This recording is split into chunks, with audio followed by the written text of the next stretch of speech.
Bro ఏం లేదు bro. చిన్నప్పటి సంఘటన ఒకటి నేను షేర్ చేసుకుందాం అనుకుంటున్నా. నేను చిన్నప్పుడు చాలా భయపడ్డా. ఎంత భయపడ్డా అంటే, మా గల్లీలోకి ఒక పోలీస్ జీప్ వచ్చి ఆగింది. ఆ పోలీస్ జీప్ వచ్చి ఆగి, ఆ పోలీసోళ్ళందరూ ఇట్లా మాట్లాడడం పెద్దవాళ్ళతోటి. అక్కడ కిరాణా షాప్ ఉంది. ఆ కిరాణా షాప్ అంకుల్‌తోటి మాట్లాడడం ఇట్లా చేస్తున్నారు. నేనైతే ఫుల్లు భయపడ్డా. కాళ్ళు, చేతులు గజగజ వణికినయి. చెమటలు గారినయి. అబ్బా! నాకైతే ఫుల్ జ్వరమే వచ్చింది అప్పటిదప్పుడు.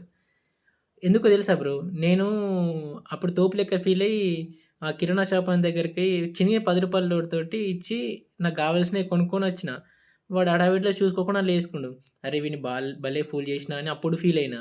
అరే! అందుకే గావచ్చు ఈ పోలీసోళ్ళొచ్చిర్రు. ఆ చినిగిన రూ. 10 నోట్లు ఇచ్చిన గదా! అందుకే పోలీసోళ్ళొచ్చిర్రు. నన్నే దొరకబడతారు గావచ్చు అని నేనప్పుడు ఎంత భయపడ్డా అంటే ఇప్పుడు గుర్తు చేసుకుంటే ఎంత ఫన్నీ అనిపిస్తుందంటే అంత ఫన్నీ అనిపిస్తుంది. ఇలాంటి సంఘటనలు మీకు గూడా జరిగే ఉంటాయి. కామెంట్ చేయండి ఫ్రెండ్స్ చూద్దాం.